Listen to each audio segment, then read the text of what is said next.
والإسلام ديني ومحمدا رسول الله ويقيني أدنو إليه ساجدا بجبيني اقبل صلاتي وللصلاة.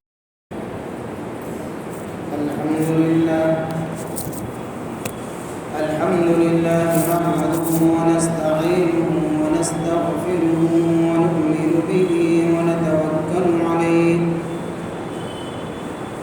ونعوذ بالله من شرور أنفسنا ومن سيئات أعمالنا من يهده الله فلا مضل له ومن يضلله فلا هادي له ونشهد أن لا إله إلا الله وحده لا شريك له ونشهد أن سيدنا وسندنا ومولانا محمدا عبده ورسوله صلى الله تعالى عليه وعلى آله وأصحابه أجمعين. أما بعد فأعوذ بالله من الشيطان الرجيم. بسم الله الرحمن الرحيم. ولا تطع كل حلاف مهين هماز مشاء بنميم مناع للخير معتد أثيم عتل بعد ذلك زنيم أن كان ذا مال وبنين. قال النبي صلى الله عليه وسلم ذاق طعم الإيمان من رضي بالله ربا وبالإسلام دينا وبمحمد رسولا صلى الله عليه وسلم أو كما قال عليه الصلاة والسلام. صدق الله مولانا العظيم وصدق رسوله النبي الكريم ونحن على ذلك لمن الشاهدين والشاكرين والحمد لله رب العالمين. اللهم صل على سيدنا محمد النبي الأمي وعلى آله وبارك وسلم. اللهم صل على سيدنا محمد النبي الأمي وعلى آله وبارك وسلم. اللهم صل على سيدنا محمد النبي الأمي وعلى آله وبارك وسلم.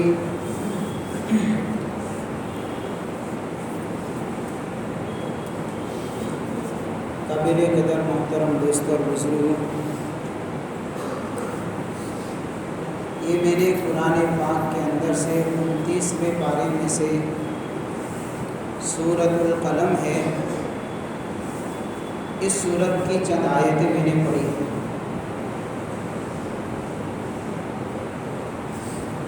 اس کا ترجمہ یہ ہے کہ اللہ فرماتے ہیں اپنے حبیب صلی اللہ علیہ وسلم سے کہ وَلَا تُطِعْ كُلَّ حَلَّافٍ مَّهِينٍ، آپ کہنا نہ مانیے ایسے آدمی کا جو بہت زیادہ قسمیں کھاتا ہے، مہین ذلیل بھی ہے، ہماز اور تانے بھی دیتا پھرتا ہے، مشاء بنمیم چغل خور بھی ہے، مناع للخیر اچھے کاموں سے روکتا ہے، معتد حد تجاوزی کرنے والا ہے، عتل معتد اثیم اور گنہگار بھی ہے، عتل سخت مزاج ہے، بعد ذلک زنیم اس کے بعد وہ بد نسب اور برے نسب والا ہے، اس وجہ سے کہ وہ مال والا ہے، اولاد والا ہے. ایک آدمی کی کمینگی کو اللہ نے بیان کیا ہے کہ کیریکٹر کا اتنا گرا ہوا ہے، اچھائی نام کی چیز بھی نہیں ہے اس میں۔ موقع ملتا ہے تو قسمیں کھاتا پھرتا ہے، سچی جھوٹی، یعنی اللہ کی عظمت کا کوئی پاس و لحاظ نہیں ہے۔ ایک برائی تو یہ ہے۔ دوسری برائی یہ ہے کہ ذلیل ہے وہ آدمی۔ ذلیل کیسا ہے کہ ذلیل ایسا ہے کہ جب سامنے ہوتا ہے تو لوگ اس کی عزت کرتے ہیں، اور جب مجلس میں سے چلا جاتا ہے تو لوگ اس کے متعلق باتیں کرتے ہیں کہ یہی وہ آدمی ہے جس کے باپ کا پتہ ابھی تک کسی کو نہیں ہے۔ ذلیل اتنا ہے۔ ہمازی، اور کیا برائی ہے، اور تانے دیتا ہے۔ کیا تانے دیتا ہے؟ کسی کو کہتا ہے تیری آنکھ ایسی ہے، تیرا ہاتھ ایسا ہے، تانے والا ہے، زبان دراز ہے، حتیٰ کہ رسول کو بھی کہتا ہے کہ یہ مجنون اور پاگل ہے۔ تو تانے دیتا پھرتا ہے، مشائم بنمیم، اور چغل خوریاں بھی کرتا ہے۔ اس کی کمینگی کی حد ادھر کی ادھر، ادھر کی ادھر لگاتا پھرتا ہے۔ اور کیا کرتا ہے؟ مناع للخیر، لوگوں کو اسلام سے، دین سے، اچھے کاموں سے روکتا ہے۔ معتد، اور کیا کرتا ہے؟ اکثریت کے ساتھ میں مل کر اقلیت پر ظلم کرتا ہے، حد تجاوزی کرتا ہے۔ اثیم، اور کیا ہے کہ گناہ گار تو ایسا ہے کہ بہت بڑا گنہ گار ہے۔ عتل، اور کیا ہے؟ مزاج اس کا کھٹا اور کڑوا ہے، کوئی اس کی بات سنے نہیں، ایسے کڑوے مزاج کا آدمی۔ اور کیسا ہے؟ بعد ذلک زنیم، اور ایسا ہے کہ وہ برے نسب والا ہے۔ ہم اپنی زبان میں کہتے ہیں وہ حرام زادہ ہے۔ یہ کون کہہ رہا ہے؟ یہ قرآن کہہ رہا ہے، وہ حرام زادہ ہے۔ کون تھا ایسا آدمی جس کے متعلق قرآن اس طریقے سے سخت الفاظ میں اس کے کیریکٹر کو جو گرا ہوا کیریکٹر قرآن بیان کرتا ہے، اور اس کی کمینگی کو بیان کرتا ہے۔ کمینہ ایسا کون تھا کہ 1400 سال پہلے تو ولید بن مغیرہ اور اس کے ساتھ میں بہت سارے دشمنان رسول تھے۔ ولید بن مغیرہ، آپ نے مشہور صحابی کا نام سنا ہوگا، حضرت خالد بن ولید رضی اللہ تعالیٰ عنہ۔ یہ بڑے جلیل القدر صحابہ میں گزرے ہیں۔ تو خالد بن ولید تو پکے مسلمان ہیں، ان کے ابا کے بارے میں کہتا ہے کہ کمینہ ہے ولید بن مغیرہ۔ ایسا کمینہ تھا اور کیریکٹر کا گرا ہوا ایسا تھا کہ 18 سال کی عمر تک مفسرین نے اس آیت کی تفسیر کے ماتحت میں اس بات کو لکھا ہے، اس کی عمر 18 سال تک ہو گئی، کسی کو پتہ نہیں تھا کہ اس کا باپ کون ہے۔ بعد میں جا کر مغیرہ نے دعویٰ کیا تھا کہ اس کی ماں سے ناجائز تعلق میں نے قائم کیا، جس کی بنا پر یہ پیدا ہوا ہے۔ تو 18 سال بعد اس کے باپ ہونے کا دعویٰ مغیرہ نے کیا تھا۔ ایسا حرام زادہ۔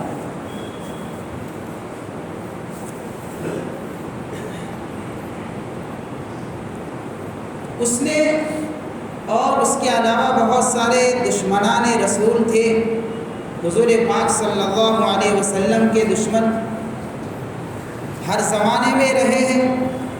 ہمارے زمانے میں اگر کوئی ولید بن مغیرہ کو دیکھنا چاہے تو وسیم رضوی کو دیکھ لے۔ یہ 2021 کا ولید بن مغیرہ ہے، وہ بھی ایسا ہی ہے۔ اگر ان آیتوں کو اس کے مطابق پڑھا جائے تو سیم ٹو سیم اترے گا، کوئی فرق نہیں ہے۔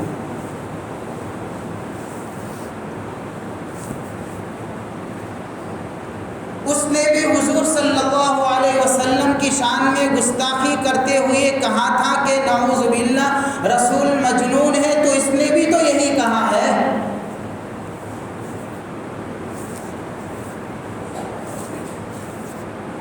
اس نے بھی تو رسول اللہ صلی اللہ علیہ وسلم کی شان میں گستاخی کی ہے۔ لہذا یہ بھی ذلیل، یہ بھی طانے والا، یہ بھی چغل خور، یہ بھی زیادتی کرنے والا اکثریت کے ساتھ میں مل کر اقلیت پر ظلم کرتا ہے، یہ بھی گنہگار، ایسا گنہگار کہ اس کے کفر میں شک نہیں رہا، نام مسلمانوں کا ہے، کام کافروں کا ہے، یہ پکا کافر ہے۔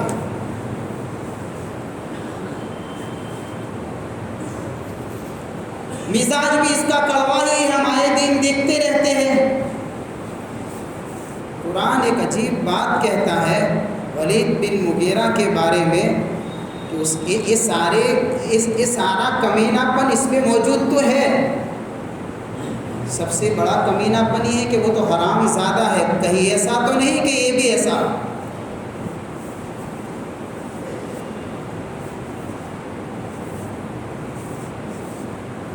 اس لیے کہ رسول اللہ صلی اللہ علیہ وسلم کی ذات اقدس پر اور آپ کی عظمت پر وہی آدمی زبان درازی کر سکتا ہے جو ایسا گرا ہوا ہو، اس لیے کہ قرآن کہتا ہے، اللہ کا کلام کہتا ہے۔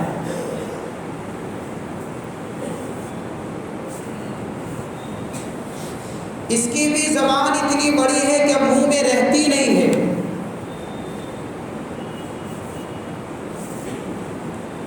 خامخواہ اپنے آپ کو چمکانے کے لیے اس طریقے سے زبان درازیاں کرتا ہے اور پوری دنیا میں بسنے والے مسلمانوں کے دلوں کو ٹھیس پہنچاتا ہے۔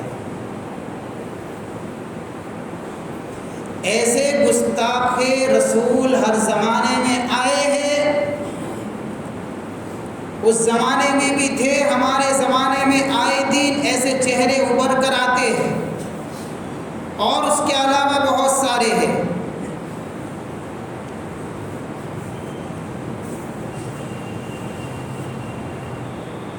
رسول اللہ صلی اللہ علیہ وسلم کی شان میں گستاخی کرنے والے،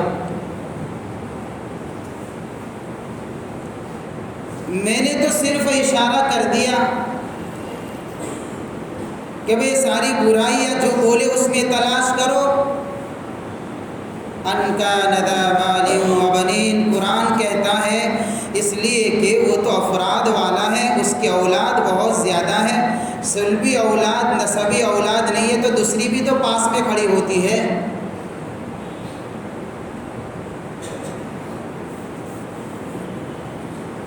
اور مال کا نشہ ہے۔ عجیب بات ہے، قرآن نے کیسا بہترین ایسے لوگوں کا نقشہ کھینچا ہے، کیسا ان کا کمینہ پن قرآن نے بیان کیا ہے۔ میں سوچ رہا تھا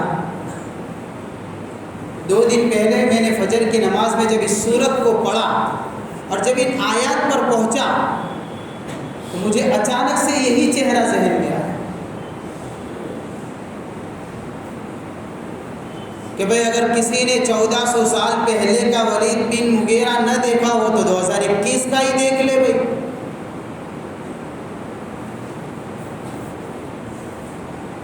لیکن آئے دن یہ گستاخیاں رسول اللہ صلی اللہ علیہ وسلم کے شان میں سامنے آتی رہتی ہیں، ہم سنتے رہتے ہیں، سنتے نہیں ہے بلکہ ہم تو ایک غلط کام بھی کرتے ہیں۔ وہ کیا غلط کام ہے؟ وہ غلط کام یہ ہے کہ جب ایسے آدمی کا کوئی ویڈیو سوشل میڈیا پر، واٹس ایپ پر، فیس بک پر سامنے آتا ہے، ہم خود بھیجتے ہیں اور نیچے لکھتے ہیں لعنت بھیجیے، تو مشہور کون کرتا ہے؟ ہم ہی لوگ تو کر رہے ہیں۔ اور ہمارا کام لعنت بھیجنے کا صرف سوشل میڈیا تک رہ گیا ہے۔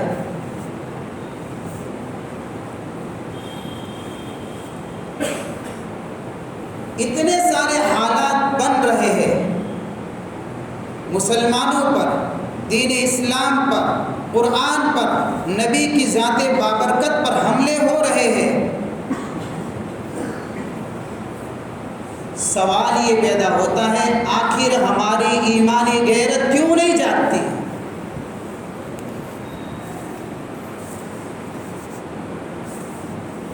اتنی بڑی غفلت کے چادر میں ہم کیوں سوئے ہوئے ہیں؟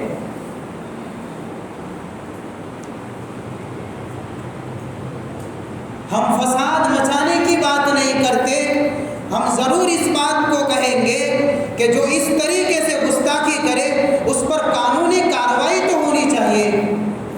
ہم نے اس کے لیے کیا کیا؟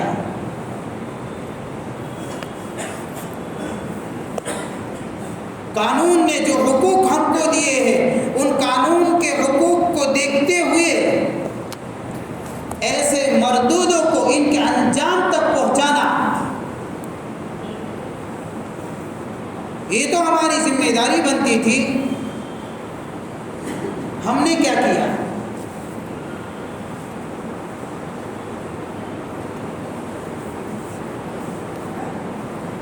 اور ایسی غفلت کی نیند ہم سو چکے ہیں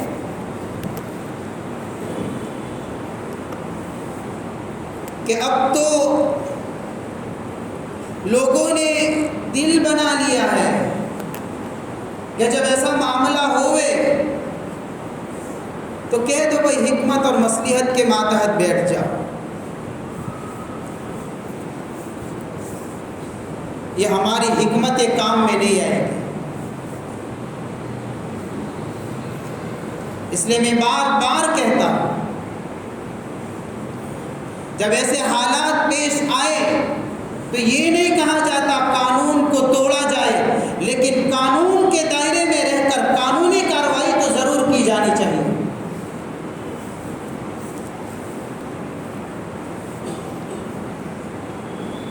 ہم نے تو حکمت ہی کو اپنا لیا ہے نا، مصلحت ہی کو اپنا لیا ہے، اس لیے تو کوئی بولتا ہوا نظر نہیں آتا سوائے چند لوگوں کے۔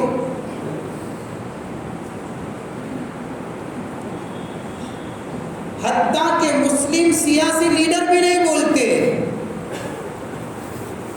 ان کی سیاست اپنے مفاد کے لیے ہے۔ معاف کرنا، اگر میری جذباتی بات کسی کے دل کو ٹھیس پہنچائے تو معاف کرنا، لیکن رسول اللہ کی عظمت میں بولنا ضروری ہے۔ اگر اتنی بھی غیرت نہیں جاگتی تو اپنے ایمان کو تازہ کرے، پھر سے کلمہ پڑھے۔ نبی کی ذات پر حملہ ہوا ہے،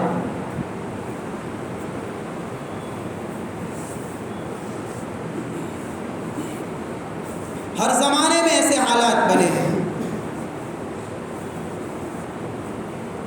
آپ کی عظمت، آپ کی رفعتوں کو کوئی تصور نہیں کر سکتا ہے۔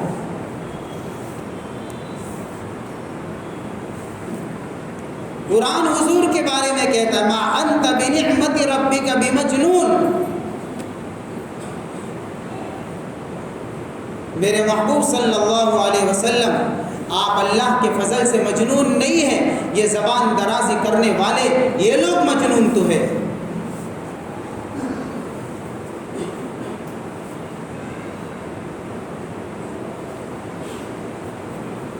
سب سے بڑی کمزوری یہ پیش آئی ہے ہمارے اندر، ہم کو سمجھنا ہے آج ایسے لوگوں کے اوپر لعنت قرآن نے بھیجی ہے، ان کی کمینگی کو قرآن نے بیان کر دیا۔ ہم واٹس ایپ کے اوپر دعا لینے دینے، بد دعا لینے اور دینے والے ہم لوگ ہیں۔ ہمارا کام سوشل میڈیا تک ہے، اس کے بعد زبان خاموش ہو جاتی ہے۔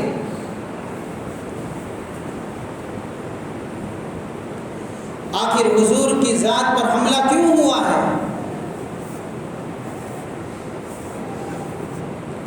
رسول اللہ کے عظمت کے اوپر آنچ کیوں آئی؟ آنچ تو نہیں آ سکتی ہے، نبی کی عظمت میں کوئی کمی نہیں آئے گی، رہتی دنیا تک ایسے مردود اور ملعون بکواس کرتے رہیں گے، لیکن نبی کی عظمت میں کوئی کمی نہیں آئے گی۔ اللہ نے آپ کو ورفعنا لک ذکرک کہہ کر آپ کی عظمت کو بلند کر دیا ہے۔ کیوں ہوا؟ سوال پیدا ہوا ہے، کیوں ہوا؟ اس کی وجہ یہ ہے کہ ہم نبی کی زندگی سے ناواقف ہو چکے،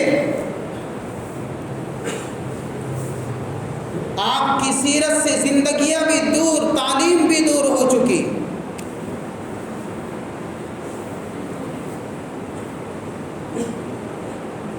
وہ مسلمان جو نبی کے ساتھ میں نسبت کا دعویٰ کرتا ہے،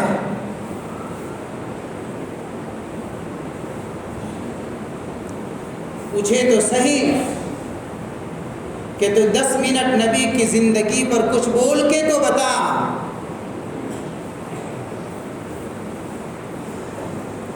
تو اتنا تو بتا دے، جس نبی سے تیرا تعلق ہے اس نبی کی زندگی کیسی تھی؟ اکثریت ایسے ملے گی جو سیرت کو بول بھی نہیں سکتی۔ یہ جہالت ہے ہماری، اس ترقی یافتہ دور کے اندر یہ ہماری ناواقفیت ہے۔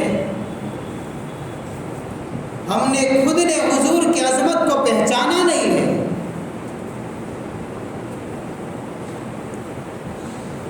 رسول اللہ صلی اللہ علیہ وسلم کے جو حقوق ہم پر ہوتے ہیں ادا نہیں کیا ہے۔ حقوق کی ادائیگی ضروری ہے۔ نبی سے بڑھ کر ہم پر آج تک کوئی احسان کرنے والا نہ آیا ہے، نہ قیامت تک آئے گا۔ سب سے پہلا حق تو یہ ہے کہ نبی پر ایمان کو مکمل بنائے۔ توحید اس وقت تک کامل نہیں ہوگی جب تک رسول اللہ صلی اللہ علیہ وسلم کی عبدیت اور رسالت کا اقرار نہ کرے، ورنہ توحید بھی ادھوری رہے، اس کی توحید کامل نہیں۔ قرآن کہہ رہا ہے فَآمِنُوا بِاللَّهِ وَرَسُولِهِ النَّبِيِّ الْأُمِّيِّ الَّذِي يُؤْمِنُ بِاللَّهِ وَكَلِمَاتِهِ وَاتَّبِعُوهُ لَعَلَّكُمْ تَهْتَدُونَ۔ اللہ پر ایمان لاؤ، رسول اللہ پر ایمان لاؤ۔ کون سے رسول؟ اس رسول نبی امی پر ایمان لاؤ کہ جو نبی خود اللہ پر ایمان رکھتا ہے اور اللہ کے احکامات پر ایمان رکھتا ہے۔ وَاتَّبِعُوهُ لَعَلَّكُمْ تَهْتَدُونَ، اور اس کی غلامی کے اوپر آ جاؤ تاکہ کہا جائے کہ تم ہدایت پر ہو۔ تب ہدایت مکمل ہوگی، تب کامل ایمان والا کہا جائے گا۔ اور اگر ایسا نہ ہو تو وَمَن لَّمْ يُؤْمِن بِاللَّهِ وَرَسُولِهِ فَإِنَّا أَعْتَدْنَا لِلْكَافِرِينَ سَعِيرًا۔ جس کا ایمان اللہ پر نہ ہو، رسول اللہ پر نہ ہو، قرآن کہتا ہے کان کھول کر سن لے وے، اللہ نے ایسے کافروں کے لیے جہنم تیار کر رکھی ہے۔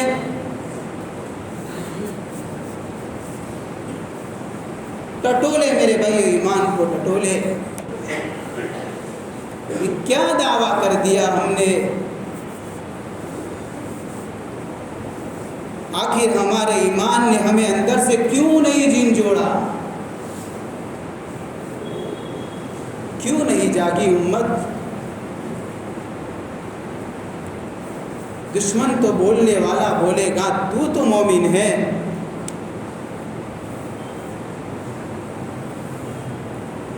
اللہ کے نبی نے فرمایا من ذاق طعم الایمان اگر ایمان کی حلاوت چاہتے ہو، ایمان کا بھی ذائقہ چاہتے ہو، ایمان کی مٹھاس معلوم کرنی ہے، 3 چیزیں پیدا کرو۔ 3 من رضی باللہ ربا، سب سے پہلے اس بات کا اقرار کرے کہ میرا رب اللہ ہے، اسلام میرا دین ہے۔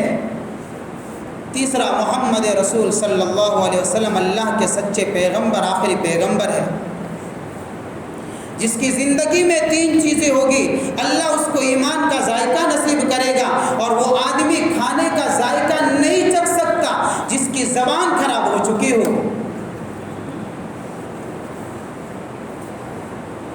جس کی زبان کے اندر فولٹ آ چکا ہو، اس کو کوئی بھی کھانا کھلا دو بھائی، کھانے کا ٹیسٹ آئے گا، لذتیں نہیں ملے گی، اس کو کھانے کا مزہ ختم ہو جائے گا۔ اسی طریقے سے وہ آدمی بھی ایمان کا ذائقہ نہیں چکھ سکتا جس کا دل خراب ہو چکا، جس میں یہ چیزیں نہ ہو۔ کھانے کا ٹیسٹ زبان کے ذریعے سے پتہ چلتا ہے، اور ایمان کا ذائقہ دلوں کے اندر پتہ چلتا ہے۔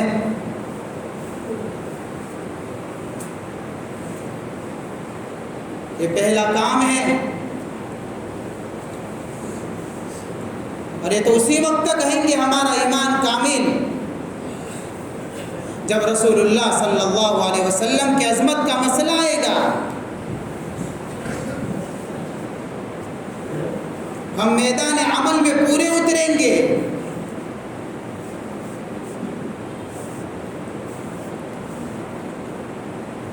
آپ کو سید المرسلین ماننا ہی ماننا ہے، آپ امام الانبیاء ہیں، خاتم الانبیاء ہیں، آپ افضل الانبیاء ہیں، آپ اشرف الانبیاء ہیں، یہ ہمارے ایمان کا حصہ ہے۔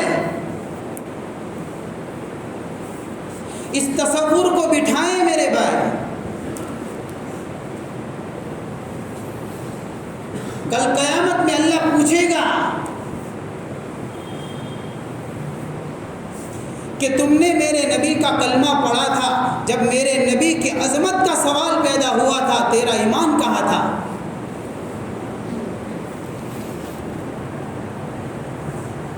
جب نبی کی عظمت پر آنچ آئی ہے، صحابہ نے اپنی جانوں کو قربان کیا ہے، تو کہاں سو چکا تھا؟ تجھے کس حکمت نے تجھے سلایا تھا؟ تیرے پاس کون سی مصلحت تھی؟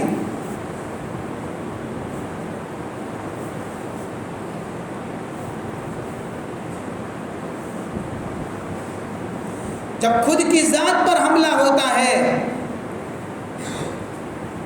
کوئی بھی برداشت نہیں کرتا۔ ہاں، باہر جا کر دیکھے تو صحیح، کوئی ہم کو گالی دے، ہمارے ماں باپ کو گالی دے، پھر دیکھے، پھر کہو کہ بھائی معاف کر دو، کہ معاف کی بات کیا کرتے ہو تم؟ تو اس میں سے تو کنٹرول گما دیتا ہے آدمی۔ ماں باپ سے بڑھ کر نبی کی محبت دل میں ضروری ہے۔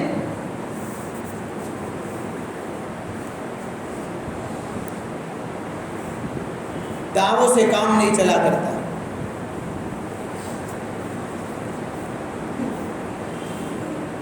جس نبی نے اس امت کے خاطر بہت کچھ گمایا ہے، میں کیا قربانیوں کی داستان آپ کے سامنے بیان کروں؟ وہ نبی کی کتنی راتیں میں بتاؤں آپ کو کہ جو میرے اور آپ کے لیے رونے میں گزاری ہے، کتنی راتیں بتاؤں گا؟ آپ خود حساب کریں 63 سال کی عمر کی راتوں کا۔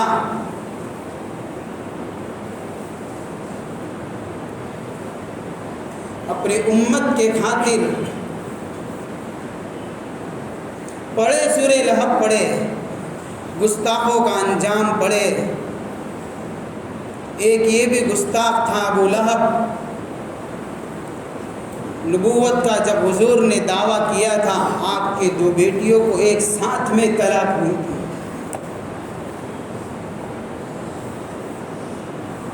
برداشت کیا تھا حضور نے۔ ہم سوچے ہماری ایک بیٹی کو طلاق ہو جاتی ہے، ہم پورے گاؤں میں روتے پھرتے ہیں، ہم لوگوں کو اپنے درد کی داستانیں سنا دیتے ہیں کہ میری بیٹی کے ساتھ میں یہ ہوا ہے، اتنا ظلم ہوا ہے۔ وہ نبی کے گھرانے کی داستان بھی تو کبھی سنا کرے۔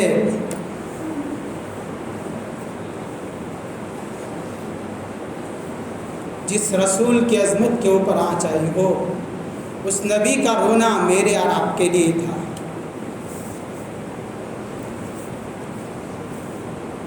ایسی ایمانی غیرت سو گئی، ایسی زبانیں گنگ ہو گئی،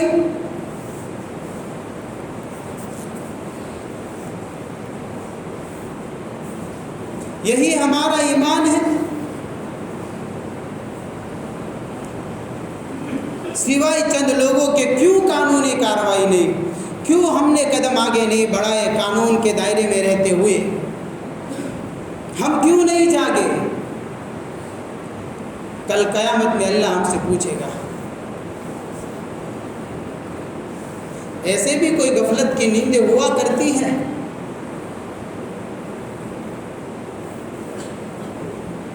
یہ پہلا حق ہے۔ ہم تو اسی حق کو اگر دیکھتے ہیں تو ایسا لگتا ہے کہ جس ایمان کے معیار کو اللہ نے بیان فرمایا ہے وہ معیار ہمارے پاس نہیں ہے۔ فَإِنْ آمَنُوا بِمِثْلِ مَا آمَنْتُمْ بِهِ فَقَدِ اهْتَدَوْا، جانچا جائے گا ایمان، صحابہ کے ایمان سے میچ کھائے گا تو قبول ہے، اس کا نام ہدایت ہے۔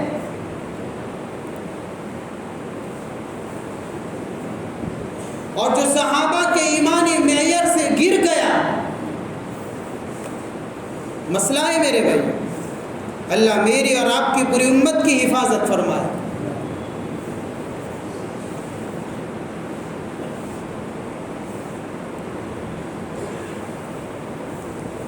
ایک حق تو ایمان کا ہے، دوسرا حق عظمت رسول کا ہے جو دلوں میں ہوا کرتی ہے۔ ادب رسول کا جو دلوں میں ہوا کرتا ہے، حضور کی عظمت کا تو یہ عالم ہونا چاہیے۔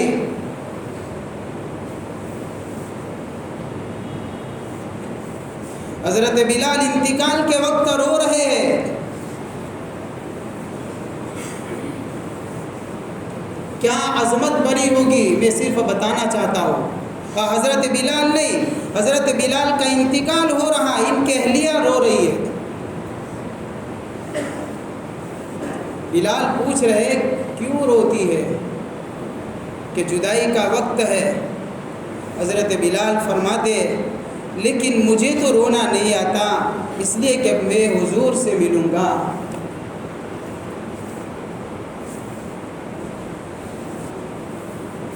عظمت کی داستان تو صحابہ نے سنائی ہے، اور وہ عظمت تو صحابہ نے کر کے بتائی ہے۔ یا ایھا الذین آمنوا لا ترفعوا اصواتکم فوق صوت النبی ولا تجہروا له بالقول کجہر بعضکم لبعض ان تحبط اعمالکم وانتم لا تشعرون۔ قرآن نے کہا ہے جس دل کے اندر سے رسول اللہ کی عظمت گٹ جائے گی، اللہ زندگی بھر کی نمازوں کے اوپر، روزوں کے اوپر، زکوٰۃ کے اوپر، حج کے اوپر، قرآن کی تلاوت کے اوپر، ذکر کے اوپر، سارے دینی کاموں کے اوپر اللہ پانی پھیر دے گا۔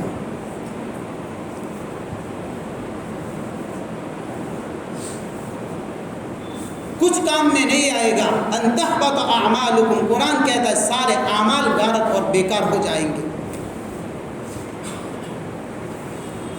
جہاں کہیں رسول اللہ کی عظمت کے بارے میں دل کے اندر کچھ گڑبڑی ہو گئی تو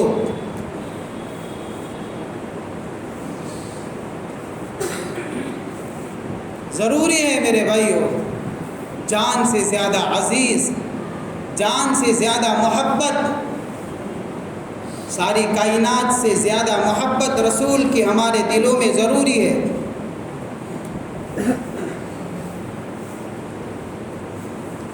لا یؤمن احدکم حتی اکون احب الیہ من والدہ وولدہ والناس اجمعین. حضور نے فرما دیا ایمان نہیں ہو سکتا ہے کامل جس دل کے اندر اولاد سے، ماں باپ سے، خاندان سے، مال و دولت سے زیادہ میں محبوب نہ ہو جائے. اس وقت تک ایمان کامل نہیں ہو سکتا ہے. اس لیے ہم اس دھوکے سے نکل جائیں.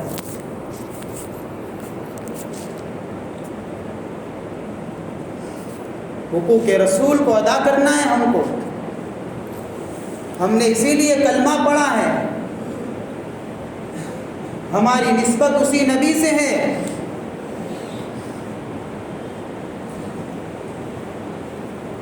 سب سے بڑی بات یہ ہے رسول اللہ کی اطاعت کو زندگی میں جگہ دی جائے، سنت رسول کو اپنایا جائے. من یطع اللہ ورسولہ فقد فاز فوزا عظیما. قرآن کہتا ہے جو اللہ کی مانے گا، جو رسول اللہ کی مانے گا، اللہ اس کو کامیاب کرے گا. باقی کوئی کامیابی کی گارنٹی نہیں.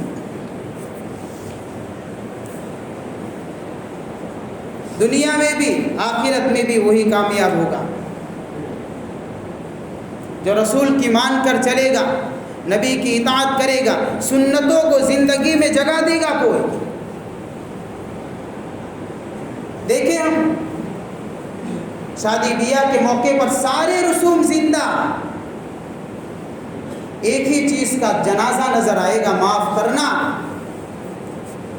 اور رسول اللہ کی سنتیں نظر نہیں آئے گی.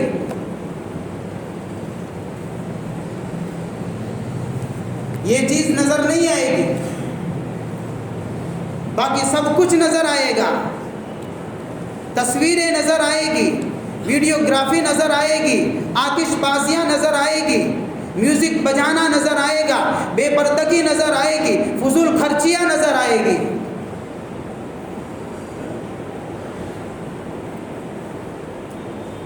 آخر نبی کی سنت سے کیا مسئلہ تھا؟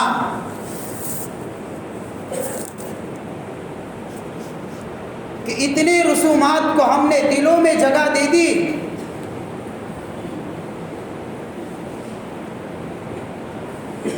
کہ ایک بھی رسم نہ چھوٹی. چھوٹا تو صرف ایک ہی چیز چھوٹی، نبی کی سنت چھوٹی، رسم ایک بھی نہیں چھوٹی. ایک ایک کو یاد رکھ رکھ کے نبھایا گیا. اللہ نے فرمایا قرآن میں ان الذين يؤذون الله ورسوله لعنهم الله في الدنيا والآخرة وأعد لهم عذابا مهينا. بے شک وہ لوگ جو اللہ کو تکلیف دیتے ہیں، رسول اللہ کو تکلیف دیتے ہیں. ایک تکلیف تو حضور کو ایسے گستاخوں سے پہنچتی ہے، ایک تکلیف تو ہم بھی تو دیتے ہیں. ہاں، ہم سنتیں چھوڑ کر ہم حضور کو تکلیف ہی تو دے رہے ہیں. بے شک وہ لوگ جو اللہ کو تکلیف دیتے ہیں، رسول اللہ کو تکلیف دیتے ہیں. تو کیا ہے ایسے لوگوں کے لیے کیا وبال ہے؟ لعنہم اللہ فی الدنیا والآخرہ. اللہ ایسے لوگوں پر دنیا میں بھی آخرت میں بھی لعنتیں برسائے گا. وَأَعَدَّ لَهُمْ عَذَابًا مُهِينًا. اور اگر رسول کو تکلیف پہنچ گئی، اللہ نے فرمایا ذلیل کرنے والے عذاب کے لیے تیار ہو جانا.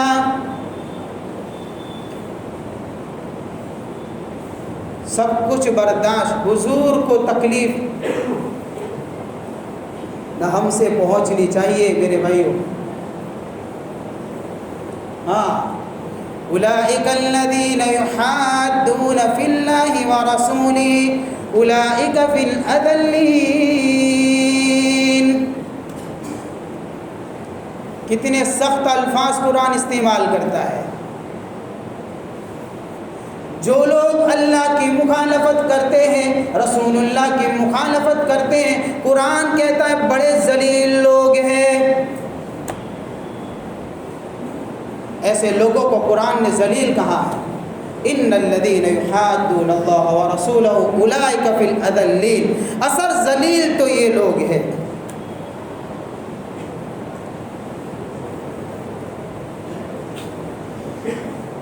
میرے بھائیو، وقت نہیں ہے، میں آپ کے سامنے کتنی باتیں رکھوں گا۔ سیرت کے موضوع کے اوپر اور کچھ جذباتی باتیں آپ کے سامنے رکھنے کا مقصد میرا صرف ایک ہی تھا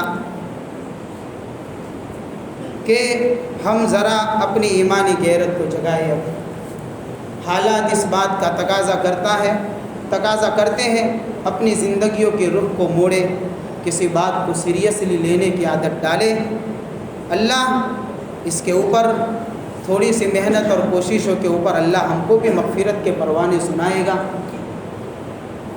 دوسری بات، اس وجہ سے میں نے یہ بات آپ کے سامنے رکھی ہے کہ جب ایک طرف حضور کی عزتوں کے اوپر دھبے آ رہے ہو، رسول اللہ کی عظمت کے اوپر حملے ہو رہے ہو، تو ہمارا فریضہ بنتا ہے کہ ہم حضور کی سیرت کو پڑھے، سنے، جانے۔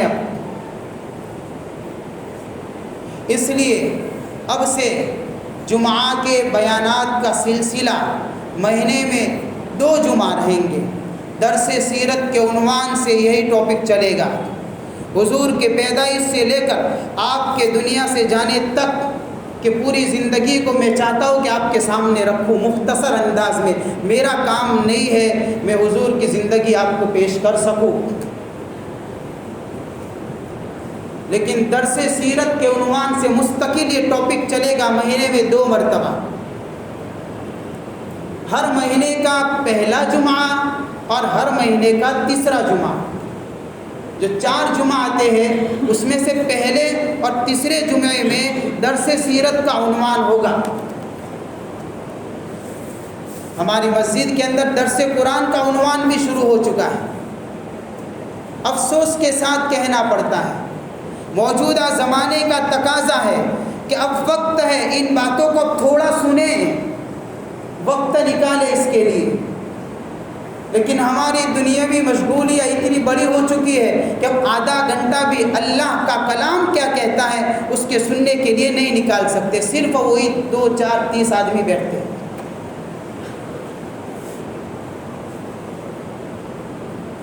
جو ایسے حالات میں ان مجلسوں میں آنے کی پابندی کرے گا، سب سے بڑا فائدہ ہوگا، اللہ اس کے ایمان کو محفوظ کر لے گا۔ یہ اللہ ٹپ بات نہیں کر رہا، اس کا ایمان اللہ بچا لیں گے۔ اس لیے درس قرآن کی بھی پابندی کرے، کوشش کرے، ہفتے میں 1 مرتبہ اتوار کے دن ظہر کے بعد اسی مسجد میں ہوتا ہے۔ کئی علاقوں میں، ملکوں میں، گاؤں کے اندر، شہروں کے اندر یہ سلسلہ چلا ہے۔ بڑے بڑے علماء کرام نے اب اس کی دعوت چلائی ہے کہ اب ضروری ہے امت کے ایمان کو بچانے کی۔ اب اللہ کا کلام کیا کہتا ہے سنیں، تھوڑا وقت دکان کے اندر سے نکال کر آئے، کچھ مشغولی میں سے فرصت کو بھی سیٹ کیا کرے۔ میرے لیے نہ آئے، میری بات سننے کے لیے نہ آئے، میں آپ لوگوں کو دعوت دیتا ہوں اللہ کا کلام سننے کے لیے آئے۔ میرے اندر کچھ نہیں ہے، میں تو وہ کہوں گا آپ کو جو رب کا فرمان کہے گا۔ اس لیے موجودہ زمانے میں درس قرآن کی مجلس کی پابندی لازمی اور ضروری ہے۔ اگر کوئی طالب ہے، کوئی شوقین ہے تو وقت نکالے، ہفتے میں 1 مرتبہ۔ وقت نہیں ہے تو اللہ سے دعا کرے کہ اللہ ہم کو اس کے لیے بھی کچھ وقت دے۔ دوسرا سلسلہ اب یہ شروع ہوگا درس سیرت کا، اور یہ جمعہ کے بیان کے اندر ہی ہوگا۔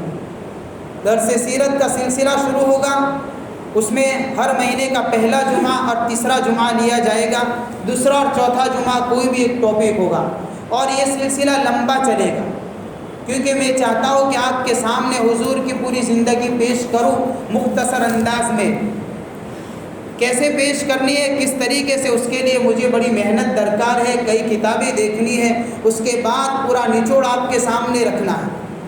اس لیے میں کوشش کروں گا کہ آپ کے سامنے حضور کی سیرت کو جس طریقے سے ہو سکے کما حق کہوں حق ادا نہیں ہو سکتا ہے، لیکن رکھنے کی کوشش کروں گا اس نیت سے تاکہ اللہ اس مبارک سیرت کے برکت سے میرے ایمان کی اور سننے والوں کے ایمان کی زندگیوں کی اور ایمان کی حفاظت فرمائے، اور ہماری زندگیوں میں تعلیمات رسول کی قیمت پیدا ہو تاکہ ہم حضور کی زندگی کو پہچانے تو اس پر چل بھی سکے۔ ہم کو واقفیت نہیں ہے، اس کی وجہ سے یہ حال ہوا ہے۔ اس لیے ہر پہلا اور تیسرے جمعہ کو درس سیرت کا سلسلہ انشاءاللہ شروع کیا جائے گا۔ سارے لوگوں سے گزارش ہے کہ بھئی سیرت کے اس موضوع کے اوپر جلدی آنے کی کوشش کرے۔